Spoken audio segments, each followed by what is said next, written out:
పశ్చిమ నియోజకవర్గంలో 44వ డివిజన్లో నేను వైఎస్ఆర్సీపీ కార్పొరేటర్ మైలవరపు రత్నకుమారినండి. నా భర్త ఈరోజు వైఎస్ఆర్సీపీ జెండాని పగలగొడుతున్నారు, అలాగే మనం పనులు చేసుకున్నటువంటి శిలాపాలకను కూడా పగలగొడుతున్నారని చెప్పడంతో ఆయన ఒక్కడే ఈరోజు 4:30 టైంలో ఫోన్ వస్తే ఆయన ఇక్కడికి వచ్చారు, ప్రశ్నించారు. ఎందుకు పగలగొడుతున్నారని ప్రశ్నించినందుకు ఈరోజు ఒక పథకం ప్రకారమే ఆయన మీద దాడి చేయడం జరిగింది.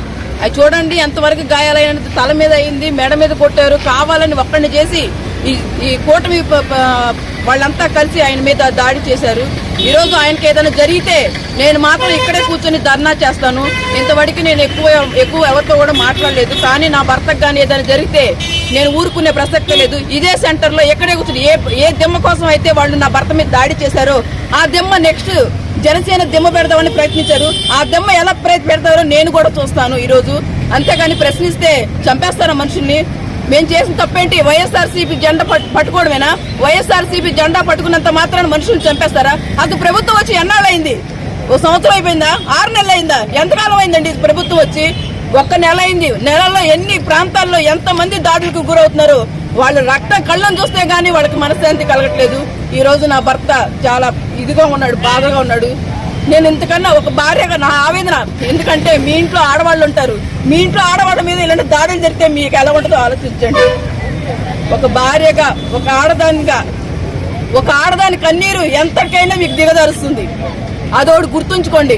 మీ ఇంట్లో ఉన్నారుగా, మీ పెద్దలు ఉన్నారుగా, చెప్పుకోలేరా? ఇలాంటి దాడులు చేయమని చెప్తున్నారా? ప్రభుత్వం చెప్తుందా ఇలాంటి దాడులు చేయమని? వైఎస్ఆర్సీపీ జెండా పట్టుకుంటే వాళ్ళని కొట్టేయండి, లేదా చంపేయండి, లేదా వాళ్ళ ఇంట్లో మీద దాడులు చేయండి అని చెప్తున్నారా ఎవరైనా? ఏంటండి ఇది? ఏ ప్రభుత్వం అండి?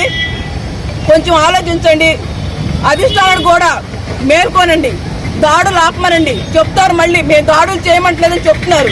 ఎక్కడ అవుతున్నాయి దాడులు? చూడండి వాళ్ళు నా భర్త ఎలా ఉన్నాడు.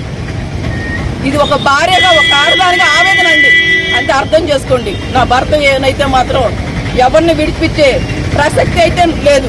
ఎవరినైనా ఎదుర్కోవడానికి నేను సిద్ధంగా ఉన్నా. పోలీసుకి ఇంటిమేషన్ ఇచ్చామండి, కేసు పెట్టామండి. ఆ టైంలో నేను మాత్రం ఇంట్లో ఉన్నాను. తను ఒక్కడే వచ్చాడు, ఇక్కడికి ఒక్కడే వచ్చాడండి. ఒక్కడే వచ్చి అడిగినందుకు ఆ సుత్తులు కూడా మీరు పోలీసుల వెహికల్లో చూడొచ్చు ఎలాంటి సుత్తులు ఉన్నాయో. ఒక దిమ్మ పగలగొట్టాలంటే ఎలాంటి మన వస్తువు వాడతామో మీరు చూడొచ్చు. దేంతో దాడులు చేస్తారండి? సుత్తండి, కమ్మిట అంటండి. 4:30 ప్రాంతాల్లో ఎవరుంటారండి?